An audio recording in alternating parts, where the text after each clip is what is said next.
हाँ जी, अस्सलाम वालेकुम। इस वक्त आप मेरे टिकटॉक रोशन टीवी टिकटॉक पे लाइव आ चुके हैं और कैमरा खोलते ही लोग आ गए हैं माशाल्लाह। मेरे साथ ज्वाइन कर लिया लोगों ने। नाजरीन बड़ा तावन कर रहे हैं मेरे साथ लाइव टिकटॉक में। ये फायदा है कि उस वक्त आवाज चली जाती पूरी दुनिया भर में। मैंने अभी 1 घंटा पहले 2 बजे शिप में बैठा था। शिप से मैंने नाजरीन आपको नजारे कराए। उसमें भी बहुत सारे लोग बैठ गए थे। 5-6 मिनट का प्रोग्राम था, उसमें बहुत सारे लोग आ गए थे। उसमें मेरे साथ लाइव प्रोग्राम में मैं लाइव कॉल भी ले सकता हूं नाजरीन। इंशाल्लाह किसी दिन ऐसा भी होगा कि मैं और आप आमने सामने बात करेंगे। आप मुझे देख रहे होंगे लाइव, वो तो देखते ही हैं। मैं आपको देखूंगा, आपकी आवाजें सुनेंगे। आज नाजरीन एक ऐसा तजर्बा हम करने लगे हैं कि जो आपको बड़ा ही पसंद आएगा। मैं लाइव तबसरे लिया करूंगा, मैं लाइव शेर व शायरी सुना करूंगा। अभी चंद दिन पहले हमने लंदन से डॉक्टर बाजवा साहब का कलाम सुना। आज मेरे साथ कनाडा से, कनाडा एक हसीन तरीन और बहुत बड़ा मुल्क है। ठंड हो चुकी है। मेरे बहुत ही प्यारे दोस्त हैं GM जफर साहब, अपना चैनल भी चलाते हैं। अब उन्होंने अपना टिकटॉक भी खोल लिया है और बहुत ही हिस्ट्री की बातें बताते हैं और अच्छा तबसरा नफातुल्ला कर रहे हैं। आज मैं जब देखता हूं कि कितने आ गए हैं, अभी आ रहे हैं धड़ाधड़ माशाल्लाह आ रहे हैं, तो मैं उनके पास चलूंगा, उनसे छोटा सा प्रोग्राम लूंगा और तबसरा लेंगे मुल्की हालात पे और बैन अवी हालात पे और कनाडा की बातें, और नेचुरली जरूरी हम जर्मनी की बातें भी करेंगे। जी अस्सलाम वालेकुम। जी वालेकुम सलाम। हमने एक नया मार्का मारा है। आपकी आवाज पूरी दुनिया में इस वक्त जा रही है, लाइव देखा जा रहा है। ये रोशन टीवी टिकटॉक ने एक कमाल करके दिखा दिया कि आपकी आवाज 1 सेकंड के अंदर अंदर पूरी दुनिया में जा रही है और लोग सुन रहे हैं। कैसी तबीयत है आपकी? जी शुक्र है अल्लाह का जी, ठीक ठाक नहीं माशाल्लाह। बड़ी मेहनत कर रहे हैं, बड़ी लगन से काम कर रहे हैं। शौक है आपको, हाँ तो जी, जिस चीज का शौक हो वही फिर आगे भी चलती है। तो आप इंशाल्लाह इसी तरह तरक्की करते रहेंगे, जरूर कोशिश करते रहें। इंशाल्लाह आप हम। अच्छा काम कर रहे हाँ हैं। जी, शुक्रिया आपका। यहाँ जर्मनी में 3 बज रहे हैं। कनाडा में क्या वक्त हो रहा है? पाकिस्तान में 7 बज रहे हैं इस वक्त। जी जी, इधर 9 बजे हैं सुबह के जी। अभी सुबह सुबह आप जाग जाती हैं? रूटीन आपकी सुबह जागने की है कि मीडिया वाले नॉर्मल तो देर तक जागते हैं, देर तक सोते हैं? आपकी रूटीन कैसी है? नहीं, यहाँ जो है ना वो सुबह सुबह की है जी। सुबह की रूटीन ही होती है।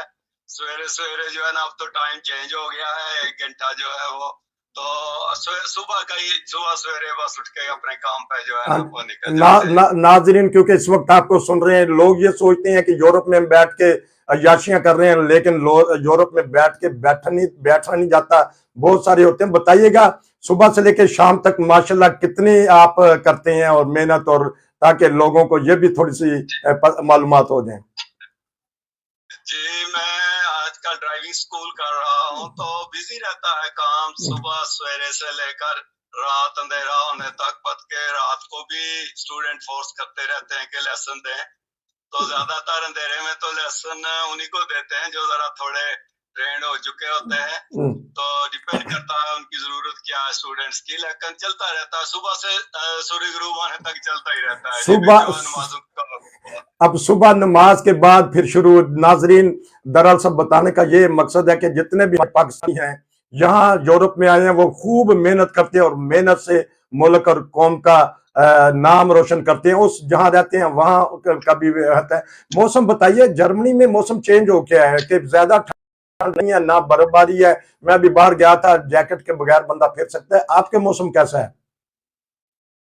नहीं, एक दफा हल्की सी स्नो हुई है कोई 4-5 दिन पहले, लेकिन अभी स्नो तो नहीं पड़ी। यहाँ हमारे इलाके में जो लंदन अंटारियो है, इसमें स्नो नहीं पड़ी, लेकिन ठंड होना शुरू हो गई है। लेकिन इतनी ठंड को यहाँ कोई महसूस नहीं करता, अभी प्लस में ही है। अच्छा। तो आज 7-8 डिग्री है, तो लेकिन यहाँ एक दिन 10-15 पहुंच जाता है प्लस, और दूसरे दिन -15 भी पहुंच जाता है। तो इसी तरह ये चलता रहता है सिलसिला। कनाडा बहुत बड़ा है, बहुत इन्होंने हर जगह कनाडा घूमे हैं इन्होंने। वो उस वक्त की वीडियो भी दिखाई है हमें, तो उम्मीद है कि ये दिखाते रहेंगे। अच्छा, अब कुछ पाकिस्तानी हालात पे बात कर लेते हैं मुख्तसर सी, फिर उसके बाद आलमी खबर, आलमी हालात पे। पाकिस्तान में सियासी गहमा गहमी हो रही है। 2 पार्टियां तो मैदान अमल में आ चुकी हैं। आज सदर आसफ जरदारी ने भी प्रेस कॉन्फ्रेंस की। इस तरह जो MQM ने इत्तेहाद कर लिया नून लीग के साथ, उन्होंने मुलाकात किया। मियां नवाज शरीफ साहब भी लंगोटा कस के मैदान में आ चुके हैं। तो अब क्या देखते हैं आने वाला क्या बन रहा है? कहते हैं कि इंतखाब से पहले ही वजीर आजम चुन लिया गया है। हाँ जी, आसार तो ऐसे ही नजर आ रहे हैं और ये बदकिस्मती है पाकिस्तान की कि पहले तो इंतखाबात होते ही नहीं है और अगर होते हैं तो वो होने से पहले ही मुतनाज़ा हो जाते हैं, जी, जिस तरह अब भी इसी तरह नजर आ रहा है। ठीक। यानी पहले मुतनाज़ा हुए कि वो सिलेक्टेड वाला जो है ना वो नारा लग गया कि ये सिलेक्टेड है, तो अब फिर जो है वही पार्टियां जो मुतालबा कर रही थी इलेक्शन का, जिन्होंने एक सिलेक्टेड को हटाया, वो अब फिर उसी तरफ जा रहे हैं कि अब से ही कहना शुरू हो गए हैं कि जिन्हें एक सिलेक्टेड गया है तो दूसरा सिलेक्टेड आने वाला है। जी, तो ये होगा, ये इसी तरह ये चलता रहेगा मामला। और ये पाकिस्तान की तारीख ऐसी है कि वहां जब तक कोई सिलेक्टेड नहीं होगा, जब तक लाने वाले उसके पीछे खड़े नहीं होंगे जिनकी तरफ सबकी नजरें होती हैं, तो ये मुतनाज़ा तो हो गया है और होगा, चाहे जो मर्जी जीत जाए। ये खिचड़ी जो है ना ये इससे और ज्यादा बदमजा होती जाएगी, बदमजा खिचड़ी होती जाएगी। काजी उल कज़ा अच्छे फैसले कर रहे हैं माशाल्लाह, अल्लाह ताला और उनके इल्म में इजाफा फरमाए, क्योंकि जजेस जो होते हैं वो रीढ़ की हड्डी होती हैं मुल्क की। तो काजी उल कज़ा के कैसे देखते हैं कि फैसले ऐसे करेंगे जिसकी वजह से मुल्क में जमहूरियत पंपे? नहीं वो तो फैसले कर रहे हैं और कोशिश कर रहे हैं, लेकिन खतरा इसी चीज का है कि जो कोई इस तरह के फैसले करना शुरू कर देता है वो लंबे अरसा के लिए ठहरता नहीं है, या उसको भी किसी ना किसी तरीके से उसका मुंह बंद करने की कोशिश जो है ना वो कर दी जाती है, और कोई ना कोई ऐसी चीजें सामने तरीके से उसका मुंह बंद करने की कोशिश जो है ना वो कर दी जाती है, और कोई ना कोई ऐसी चीजें सामने जो आज दिन तक हो चुके हैं उन सब का जो है ना वो तदारक करना चाहिए, तलाफी करनी चाहिए और करते रहना। उन सब का जो है ना वो तदारक करना चाहिए, तलाफी करनी चाहिए और करते रहना चाहिए। वो तो अदालती काम है, लेकिन जो सियासी खिचड़ी पक रही है उसमें आप देखें कि आसफ जरदारी साहब, ये वो तो अदालती काम है, लेकिन जो सियासी खिचड़ी पक रही है उसमें आप देखें कि आसफ जरदारी साहब और नवाज शरीफ साहब, एमक्यूएम का आपने जिक्र किया, एमक्यूएम तो जिसको वो पंजाबी में कहते हैं ना रेलू कट्टा, अच्छा, तो ये रेलू कट्टे हैं जिनको जब एमक्यूएम का आपने जिक्र किया, एमक्यूएम तो जिसको वो पंजाबी में कहते हैं ना रेलू कट्टा, अच्छा, तो ये रेलू कट्टे हैं जिनको जहां मर्जी लगा दो ये वहां फिट हो जाएंगे। इनको अपनी जगह चाहिए फिट होने के लिए, ठीक, हमने किस दीवार में कहा फिट होना है, मर्जी लगा दो ये वहां फिट हो जाएंगे। इनको अपनी जगह चाहिए फिट होने के लिए, ठीक, हमने किस दीवार में कहा फिट होना है, और उनको फिट करने वाले फिट कर देते हैं। सिंध में इनको फिट होना था पीपल्स पार्टी के साथ, वहां फिट कर दिया गया। जी, यहाँ अब नून लीग की जो है ना वो लेवल प्लेइंग फील्ड हो रही है, उनके साथ फिट हो गए भी 2-3 और रेलू कट्टे थे। यहाँ अब नून लीग की जो है ना वो लेवल प्लेइंग फील्ड हो रही है, उनके साथ फिट हो गए भी 2-3 और रेलू कट्टे तैयार हो गए। इस्तेकाम पाकिस्तान और पार्लियामेंटेरियन और फला ठीक, फला फला फील्ड हो रही है, उनके साथ फिट हो गए भी 2-3 और रेलू कट्टे तैयार हो गए। इस्तेकाम पाकिस्तान और पार्लियामेंटेरियन और फला फला ठीक, फला, ये रेलू कट्टू ने मिलकर गेम करनी है और ये रेलू कट्टे जो है ना ये बाजी पलट देंगे एंड के ऊपर। बाजी, लेकिन जरदारी साहब भी बहुत बड़े खिलाड़ी हैं, जरदारी साहब को लाइटली ना लें। जरदारी साहब ने भी आप यानी अगर शवाज शरीफ और जरदारी मिल सकते हैं तो इमरान खान और जरदारी भी शायद मिल जाए। साहब ने भी आप यानी अगर शवाज शरीफ और जरदारी मिल सकते हैं तो इमरान खान और जरदारी भी शायद मिल जाए, और जरदारी ही शायद इमरान खान को बाहर लेने का सबब बन जाए। ये बड़ी अजीब सूरत बनती नजर आ रही है। एक जरदारी सब पे भारी। अभी पुलिस गाड़ी, इमरान खान को बाहर लेने का सबब बन जाए। ये बड़ी अजीब सूरत बनती नजर आ रही है। एक जरदारी सब पे भारी। अभी पुलिस गाड़ी गुजरी है आपके पीछे, बड़ी अजीब सूरत बनती नजर आ रही है। एक जरदारी सब पे भारी। अभी पुलिस गाड़ी गुजरी है आपके पीछे। किस तरह उनको रास्ता देना है ये बड़ी हमारी, इस तरह उनको रास्ता देना है ये बड़ी हमारी ट्रेनिंग का एक हिस्सा है जो हम करवाते हैं स्टूडेंट्स। नाजरीन ये देखें कि हमने लाइव प्रोग्राम में ये भी बात पता कर ली, वहां से विसल की आवाज आ रही थी। अब पता नहीं ये मेडिकल की वो थी, एम्बुलेंस थी या थी, अब पता नहीं ये मेडिकल की वो थी, एम्बुलेंस थी या पुलिस थी। मैंने सोचा कि कि कहीं हमारे भाई के पीछे तो नहीं आ रही। चलिए, गुजर गई है वो। अब बताइए, आखिरी 1-2 मिनट है क्योंकि आप भी मसरूफ हैं, आपने जाना है, तो ये बताइए कि आलमी हालात पे क्या नजर रखे हैं, क्या फलस्तीन के बारे में बैठते हैं? हमारे मौलाना फजल रहमान साहब शहादत का जज्बा लेके गए हैं, उन्होंने वहां मुलाकातें भी की हैं। बाद लोग हंसी मजाक में कहते हैं कि दुआ कीजिए शहादत नसीब हो जाए, अल्लाह करे कि जो भी जाए। बताइएगा कि मौलाना फजल रहमान साहब किस मार्के पे चले गए हैं? इससे पहले वो किसी जमाना में सदर कजाफी से मिले थे, सद्दाम हुसैन से मिले थे, उनको मिलने के बाद उनका पट्टा बैठ गया था। अब क्या सोच रहे हैं?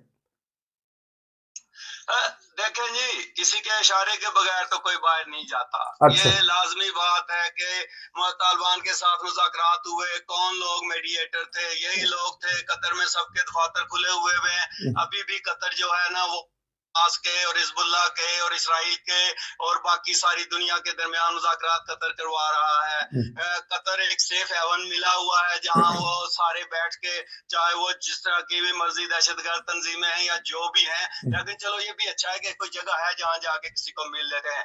जो सबसे बड़ी खतरे की बात नजर आ रही है, जो पाकिस्तान से अफगानियों को निकाला जा रहा है और गैर मुल्कियों को निकाला जा जी रहा है, जी आप क्या समझते हैं कि इसके पीछे क्या है? जी। ये सारे लोगों को कहते हैं कि स्मगल किया जा रहा है शाम में, अच्छा वहां भेजे जा रहे हैं, गब्बे अच्छा। में भेजे जा रहे हैं, बाकी जगहों पे भेजे जा रहे हैं, और कोई डील हो रही है किसी जगह के ऊपर कि जहां से इन लोगों को निकाल के कुछ हो। देखे, हर कोई अपनी गेम कर रहा है। ठीक। इंटेलिजेंस एजेंसियां सबकी हैं, अदारे सबके हैं, उन सबको पता है कि कहां से कहां बात शुरू होनी है और कहां तक जानी है।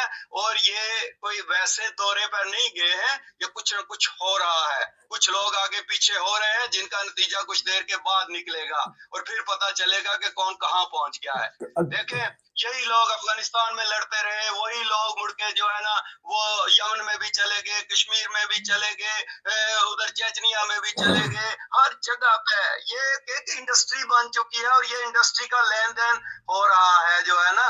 तो ये हालात बहुत ही तबाही की तरफ जा रहे हैं।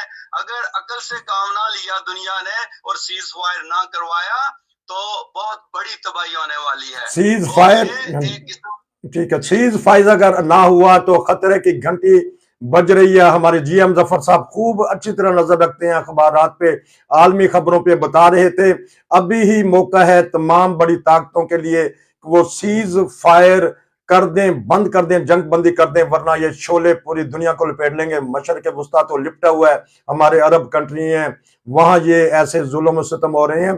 किसी मुल्क के हम खिलाफ नहीं है, लेकिन वजह दिलाई जाती है। जीएम जफर ने बहुत खूबसूरत अल्फाज में कह दी है बात कि अभी भी मौका है, चंद दिनों के लिए सोच लें, वरना नहीं तो बड़ी तबाही आ गई। क्योंकि आप मसरूफ हैं, आपका बहुत शुक्रिया, आपने लाइव मेरे साथ पहली दफा तबसरा किया। इंशाल्लाह हमारा ये प्रोग्राम यूट्यूब पे भी आएगा, उसमें भी देखें।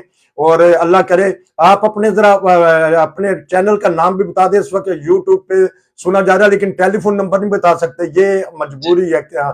इसके ऊपर टिकटॉक पे टेलीफोन नंबर नहीं बता सकते, अपने चैनल का नाम बता सकते हैं? जी, मेरे चैनल का नाम जफरनामा इंटरनेशनल है।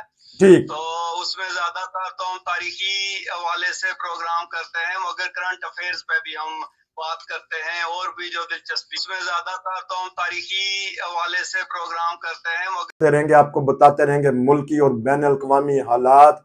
और अब मेरी आवाज़ जहाँ तक भी दोस्तों सुन रही हैं, हमारे रोशन टीवी इंटरनेशनल पे आ जाएं, वहाँ हमारा नंबर भी होता है, व्हाट्सएप नंबर भी होता है, वहाँ राब्ता कर सकते हैं। हमें आप जैसे ज़हीन दोस्तों की ज़रूरत है जो तबसरा कर सकें, तज्ज़िया पेश कर सकें। कमेंट्स आते हैं, बाज़ दफ़ा हिज्जे ख़राब हो जाते हैं, नहीं बोलना आता, माज़रत चाहते हैं। लाइव में इस तरह ही हो जाता है कि गलतियाँ हो जाती हैं, और जब रिकॉर्डिंग हो तो उसमें एडिटिंग कर लेती है, लेकिन इसमें तो गुंजाइश भी नहीं है जब मैं बोल रहा होता हूँ। क्रिकेट का भी हम बातें करेंगे, खेल के बारे में बातें करें, खाने पकाने के बारे में बातें करें, हम बातें करें। हमने कल हमें ऑस्ट्रेलिया से खाने बनाया था, देग में आलू गोश्त, वो हमने आपको दिखाया। उम्मीद है कि आप हमारे प्रोग्राम देखते रहेंगे, पसंद करते रहेंगे।